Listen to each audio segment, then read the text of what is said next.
ارکان اسلام میں سے دوسرا اسلام کا بنیادی رکن نماز ہے۔ پچھلے جمعۃ المبارک کو اسلام کے پہلے رکن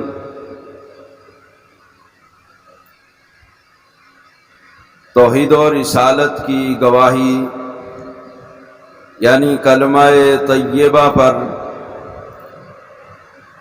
گفتگو آپ نے سماعت فرمائی۔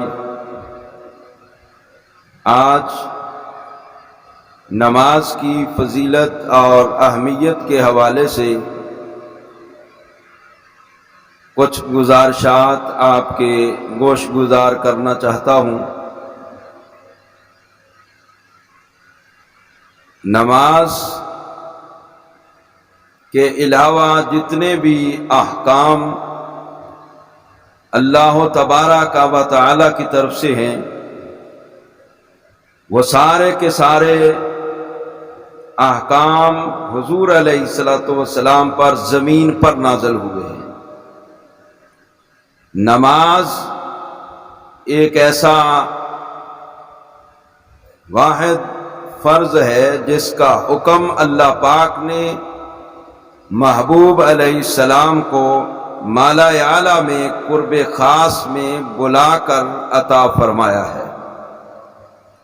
یعنی معراج کی رات اللہ پاک نے محبوب علیہ السلام کو نماز کا تحفہ عطا فرمایا، تو گویا نماز تحفہ معراج ہے، اور اللہ پاک نے اسی نماز کے اندر ہی مومن کی معراج رکھی ہے۔ یعنی مومن کو جو اللہ کا قرب نصیب ہوتا ہے، اللہ کا وصال نصیب ہوتا ہے، باقی بھی عبادات ہیں، لیکن سب سے زیادہ جس عبادت کی وجہ سے بندہ مومن کو اللہ کا قرب نصیب ہوتا ہے وہ نماز ہے، اور اللہ کے محبوب کا بھی قرب جس عبادت کی وجہ سے بندے کو نصیب ہوتا ہے وہ نماز ہی ہے۔ یعنی نماز بندے کو اللہ کے بھی قریب کرتی ہے، اللہ کے محبوب کے بھی قریب کرتی ہے۔ سورہ نجم کی آخری آیت جس میں اللہ پاک نے فرمایا کہ سجدہ کرو اور اللہ کے قریب ہو جاؤ، یعنی سجدے سے اللہ کا قرب نصیب ہوتا ہے، بندہ اتنا اونچے مقام پر پہنچ جاتا ہے۔ اسی کو تو معراج کہا جاتا ہے، اسی لیے کہا گیا الصلاۃ معراج المومنین، کہ نماز مومنین کی معراج ہے۔ نماز کے ذریعے بندہ اللہ کے بھی قریب ہوتا ہے، اللہ کے محبوب کے بھی قریب ہو جاتا ہے۔ حضرت ربیعہ بن کعب اسلمی جب سرکار نے فرمایا تھا مانگ کیا مانگتا ہے، عرض کیا آقا جنت میں آپ کا قرب مانگتا ہوں۔ فرمایا آوا غیر ذالک، جنت بھی مل گئی ہے، میرا قرب بھی مل گیا، اس کے علاوہ مانگو۔ آقا اور کچھ نہیں چاہیے۔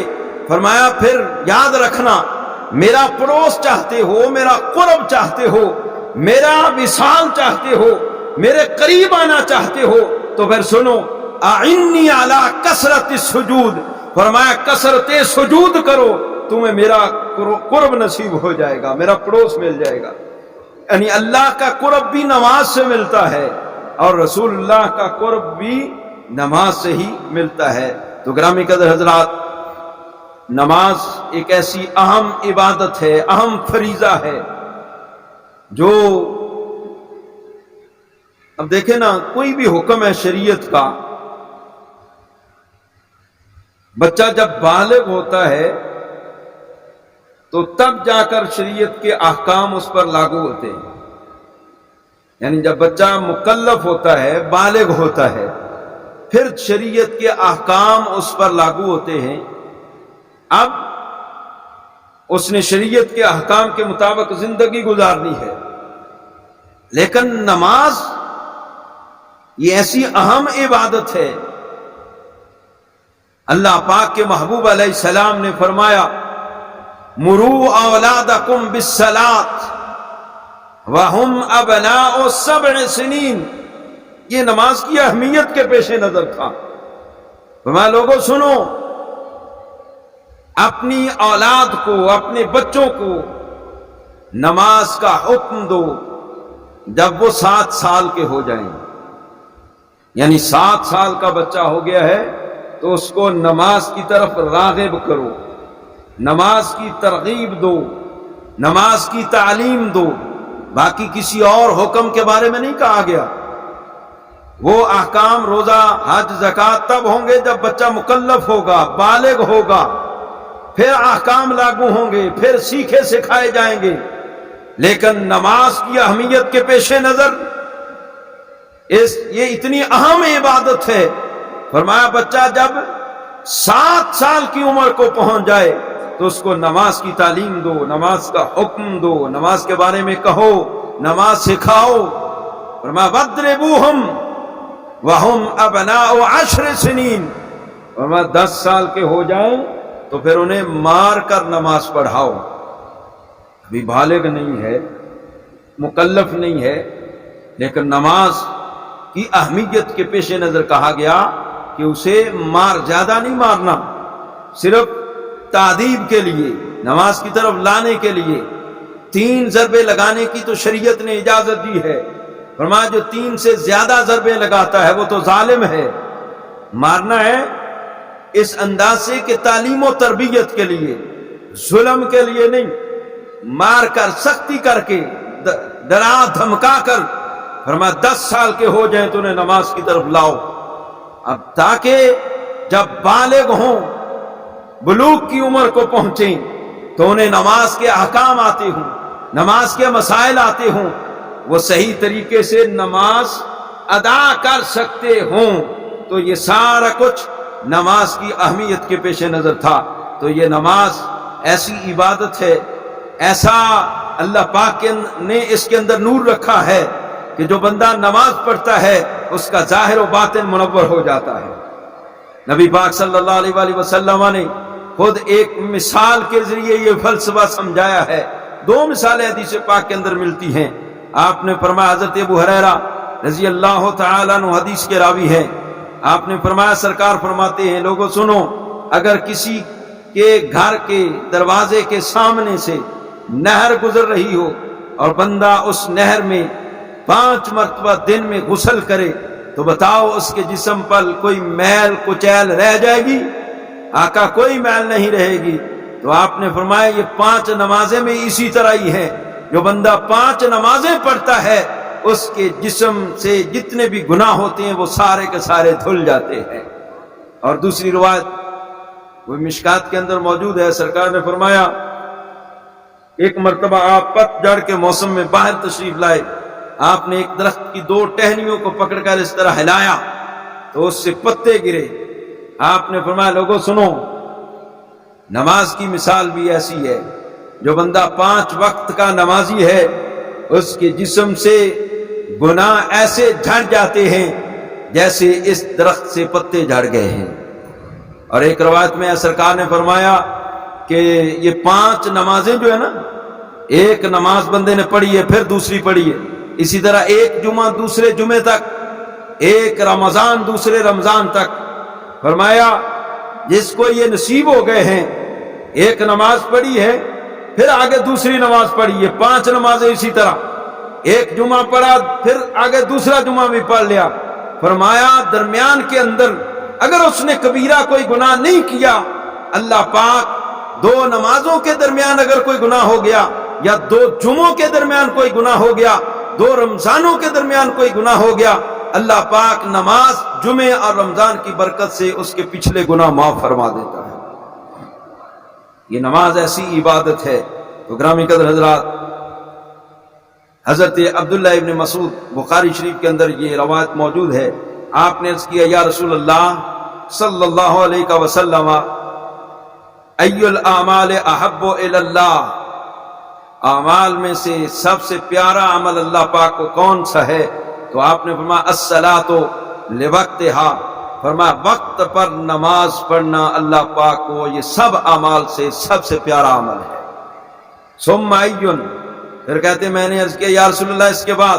فرمایا بر الوالدین، والدین کے ساتھ حسن سلوک سے پیش آنا۔ کہتے ہیں میں نے عرض کیا ایون، پھر میں نے عرض کر دیا یا رسول اللہ اس کے بعد؟ آپ نے فرمایا الجہاد فی سبیل اللہ، فرمایا جہاد فی سبیل اللہ یہ بھی اعمال میں سے اللہ پاک کو بہت پیارا عمل ہے۔ تو گرامی قدر حضرات، جو بندہ نماز پڑھتا ہے، نماز اس کے ظاہر و باطن کو منور کرتی ہے، اس کی آخرت میں اس کے لیے ذخیرہ بنتی ہے، اس کے لیے نور بنتی ہے، برہان بنتی ہے اور نجات کا ذریعہ بنتی ہے۔ چنانچہ اس سلسلہ میں حضرت عبداللہ بن عمرو بن عاص رضی اللہ تعالی عنہ سے روایت ہے، آپ فرماتے ہیں کہ انہو ذکر الصلاۃ یوما، ایک دن نبی پاک صلی اللہ علیہ وآلہ وسلم نے نماز کا ذکر فرمایا۔ نماز کا ذکر کرتے ہوئے آپ نے فرمایا من حافظ علیہا کانت لہو نورا و برہانا و نجاتا یوم القیامہ، فرمایا جو بندہ نماز کی حفاظت کرتا ہے تو یہ نماز قیامت کے دن اس بندے کے لیے، یعنی جو نماز کا محافظ ہے، جو بندہ نمازی ہے، تو یہ نماز اس بندے کے لیے قیامت کے دن نور بھی بنے گی، یعنی نماز نور بنے گی، اور برہان یعنی دلیل بنے گی، اس کی بخشش کے لیے نماز خود دلیل دے گی۔ اور فرمایا وَنَجَاتًا، نماز اس کی نجات کا ذریعہ بنے گی۔ اور دوسرے نمبر پر سرکار نے فرمایا وَمَن لَّمْ يُحَافِظْ عَلَيْهَا لَمْ تَكُن لَّهُ نُورًا وَلَا بُرْهَانًا وَلَا نَجَاتًا، فرمایا جو بندہ نماز نہیں پڑھتا تو نماز پڑھی نہیں ہے تو پھر نہ نور ہوگی، نہ برہان ہوگی، اور نہ ہی اس کی نجات کا ذریعہ بنے گی، بلکہ الٹا بے نمازی کے لیے وبال جان بن جائے گا نماز کا نہ پڑھنا۔ فرمایا جو بندہ بے نمازی ہوگا، یہ بات بڑی توجہ کے ساتھ سننے والی ہے، فرمایا کانا یوم القیامت مع قارون و فرعون و حامان و ابی بن خلف، فرمایا جس بندے نے نمازوں کو ضائع کیا، نماز زندگی میں نہیں پڑھی، قیامت کے دن حضور فرماتے ہیں ایسے بندے کو اللہ پاک قارون کے ساتھ، حامان کے ساتھ اور فرعون کے ساتھ، ابی بن خلف کے ساتھ اٹھائے گا۔ جو بندہ بے نمازی ہے، بے نمازی کل قیامت کے دن کس کے ساتھ اٹھے گا؟ قارون کے ساتھ،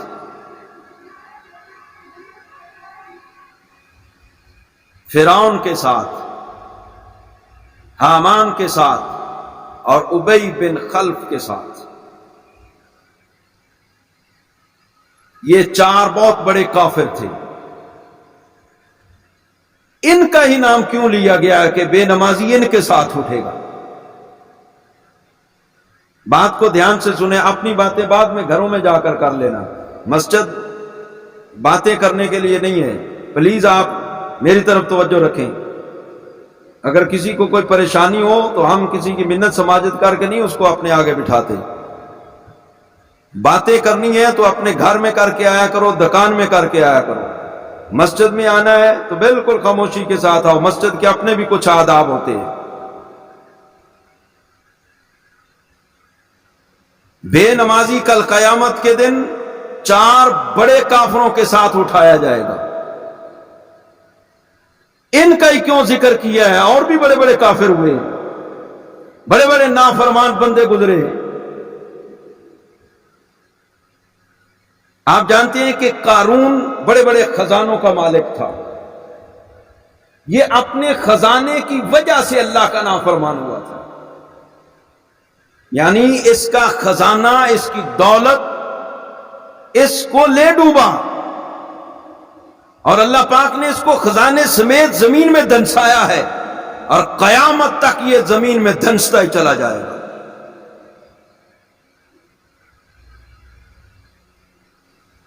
خزانے کی وجہ سے، دولت کی وجہ سے۔ کسی بندے کو 4 پیسے آ جان نا، تو بندہ سوٹ چنگا پا لیا، روپیے 4 چنگے آ گئے، مکان چنگا بنا لیا، تو وہ زندگی دا سٹیٹس ہی بدل جانا۔ مسیتے نماز پڑھن نہیں جانا، جی جانا بھی ہے تو اگلے نو پتہ لگے کہ حضرت صاحب فلانا بندہ جناب مسیتے آیا ہے۔ دعا بھی منگنی ہے تو اینج کر کے منگنی ہے، فاتحہ لان جانا ہے، ایتھے میں کئی بندے ویکھنے اس طرح کر کے لاندے۔ حالانکہ سرکار اللہ کو منگدے بندے نو شرم کرنی چاہیے۔ اللہ کو منگے بندہ اینج ہاتھ کر کے، سرکار خود منگدے سن اینج ہاتھ اتے اینے اتے چا لیندے سن کہ آپ دی بغلاں دیاں سفیدیاں بھی نظر آندیاں سن۔ یہ دولت بندے نو لے دے کے ڈوب جاندی، جویں قارون نو ڈوب گئی لے کے۔ فرعون تباہ ہویا اپنے نشہ اقتدار دی وجہ نال۔ بادشاہ سی، اقتدار سی، حکمرانی سی، وہ حکمرانیوں نو لے دے کے ڈوب گئی، اللہ دا نام فرمان ہویا، اللہ پاک نے وہ دی قوم سمیت انہوں نیل وچ غرق کر دیتا۔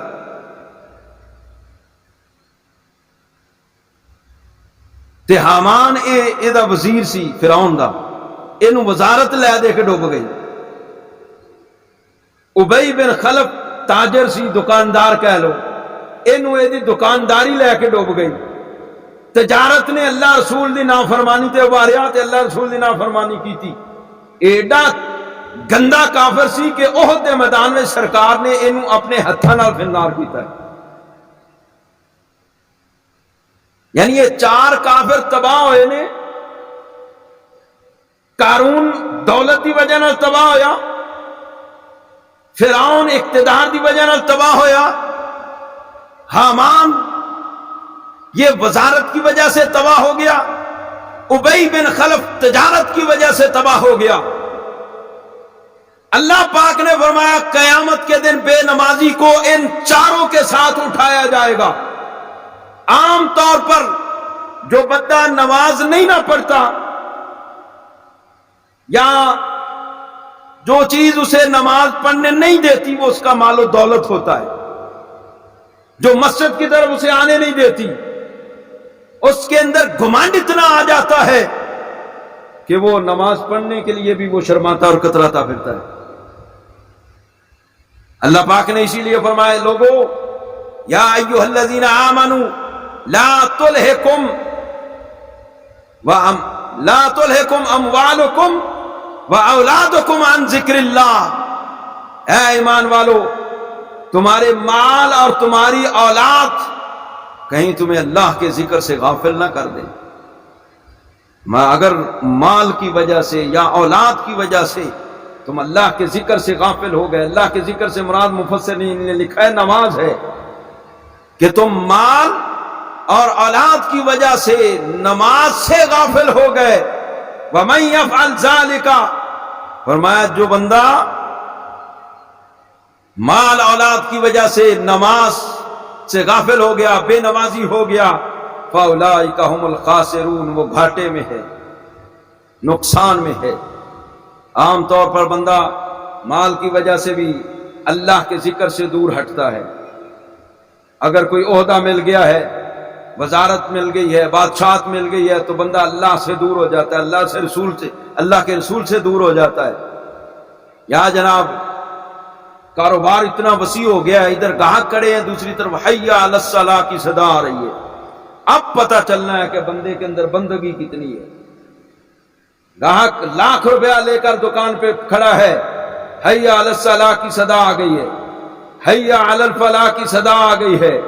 اگر تو بندہ گاہک کو چھوڑ کر اللہ کے حکم کی تعمیل کرتے ہوئے نماز میں شامل ہو گیا ہے تو اللہ نے اسے مرد کہا ہے، اور اگر گاہک کو ترجیح دی ہے، حی علی الصلاۃ ہوتی ہے تو ہوتی رہے، حی علی الفلاح کی صدا آتی ہے تو آتی رہے، تو پھر یہ بندہ نہ رہا، یہ خود غرض ہے۔ اللہ نے تو فرمایا رجال اللہ تلہیہم تجارت ولا بیع عن ذکر اللہ، فرمایا کچھ بندے ایسے بھی ہوتے ہیں کہ نہ تو ان کی تجارت، نہ ہی ان کا مال و دولت، اور نہ ہی کوئی دنیا کی کوئی شے اللہ کے ذکر سے دور کر سکی۔ یعنی مرد وہ ہے جس کو اس کی تجارت اور اس کا مال اللہ کے ذکر سے دور نہ کر سکے۔ اگر بندہ اللہ کے ذکر سے ہٹ گیا ہے تجارت کی وجہ سے، بے نمازی ہو گیا ہے، نماز ہی چھوڑ بیٹھا ہے، تو فرمایا کل قیامت کے دن اس کا حشر برے کافر ابی بن خلف کے ساتھ ہوگا۔ یہ سب سے برا کافر تھا جس کو سرکار نے اپنے ہاتھ سے مارا۔ تو گرامی قدر حضرات، حضرت ابو درداء رضی اللہ تعالیٰ عنہ سے روایت ہے، آپ فرماتے ہیں کہ مجھے سرکار نے وصیت فرمائی کہ اے ابو درداء، اللہ تشرک باللہ شیئا وَإِن قُطِعْتَ وَحُرِقْتَ۔ فرمایا ابو درداء یاد رکھنا میری وصیت کو، اللہ کے ساتھ کسی کو شریک نہ ٹھہرانا، اگرچہ تم کاٹ دیے جاؤ یا تمہیں جلا بھی دیا جائے، اللہ کے ساتھ کسی کو شریک نہیں ٹھہرانا۔ جتنی بھی مصیبت آ جائے، پریشانی آ جائے، اللہ کے ساتھ کسی کو شریک نہیں ٹھہرانا۔ فرمایا وَلَا تَتْرُكْ صَلَاةً مَكْتُوبَةً مُتَعَمِّدًا۔ فرمایا ابو درداء کبھی بھی جان بوجھ کر فرضی نماز کو ترک نہیں کرنا۔ فَمَن تَرَكَهَا مُتَعَمِّدًا۔ فرمایا سنو، جس نے جان بوجھ کر فرض نماز ترک کی، فَقَدْ بَرِيَتْ مِنْهُ الذِّمَّةُ، اللہ تبارک و تعالی اپنا ذمہ اس بندے سے ہٹا لیتا ہے، اپنی ذمہ داری بندے سے ہٹا لیتا ہے، پھر جو مرضی ہوتا رہے، اللہ پاک اس بندے کی طرف نظر رحمت ہی نہیں فرماتا۔ اور آخر میں آپ نے فرمایا وَلَا تَشْرِبِ الْخَمْرَ فَإِنَّهَا مِفْتَاحُ كُلِّ شَرٍّ۔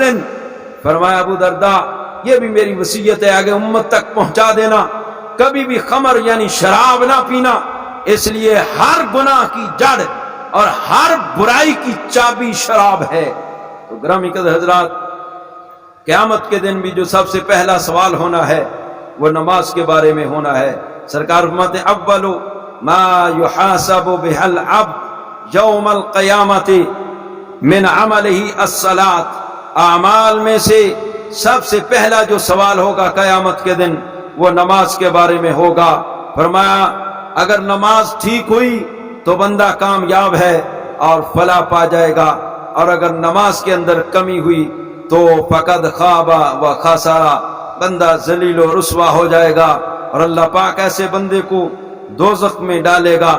اور دوزخ میں جب بے نمازی جائے گا، دوزخی آپس میں جب ایک دوسرے سے سوال کریں گے ما سلککم فی سقر، سقر کہتے ہیں دوزخ کو، دوزخ کا ایک نام ہے۔ دوزخی آپس میں ایک دوسرے سے سوال کریں گے کہ بھائی تمہیں سقر میں، دوزخ میں کس چیز نے پہنچایا؟ تو وہ اگلا کہے گا لم نکن من المصلین، ہم نماز نہیں پڑھتے تھے۔ ایک گناہ تو یہ کرتے تھے کہ نماز نہیں پڑھتے تھے، اس لیے آج دوزخ میں ہیں۔ اور فرمایا دوسرے نمبر پر وہ آپس میں کہیں گے وَلَمْ نَكُ نُطْعِمُ الْمِسْكِينَ، ہمارے دروازے پر مساکین آتے تھے، فقراء آتے تھے، ہم ان کو کھانا نہیں کھلاتے تھے، دھدکار دیتے تھے۔ یعنی ایک تو دوزخ میں جانے کا سبب نماز نہ پڑھنا ہے، دوسرا ہے فقراء کو اللہ کے دیے ہوئے سے کھانا نہیں کھلانا، اور تیسرے نمبر پر وَكُنَّا نَخُوضُ مَعَ الْقَائِدِينَ، اور ہم بےہودہ لوگوں کے پاس جا کر بیٹھتے تھے اور بےہودہ گفتگو کرتے تھے۔ لا یعنی لوگوں کے ساتھ بیٹھنا، بےہودہ لوگوں کے ساتھ بیٹھنا اور بےہودہ باتیں کرنا، فرمایا یہ بھی دوزخ میں جانے کا سبب بنے گا۔ وَكُنَّا نُكَذِّبُ بِيَوْمِ الدِّينِ، ہم قیامت کے دن کو بھی جھٹلاتے تھے۔ ایسے آج کسی سے اچھی بات کریں نا، نماز پڑھو یار قیامت میں سوال ہوگا، یار قیامت آئی تو دیکھی جائے گی، اے جڑی گل ہے بڑی خطرناک ہے۔ سرکار فرمایا، اللہ فرمایا قرآن پاک کے اندر سورہ مدثر کا مطالعہ کرو، فرمایا لوگ جب دوزخ میں جائیں گے نا تو وہاں پر ایک دوسرے سے کہیں وَكُنَّا نُكَذِّبُ بِيَوْمِ الدِّينِ، اے جہاں مٹھا تے اگلا کہیں ڈٹھا، لوگے بھی گلا بھی ایتھے تو مزے لو نا، اگاں ویکھی جائے گی۔ یہ آخرت کو جھٹلانا ہے۔ کل جب دوزخ میں ہوں گے تو پھر کہیں گے وَكُنَّا نُكَذِّبُ بِيَوْمِ الدِّينِ، ہم یوم الدین یعنی قیامت کے دن کو جھٹلاتے تھے۔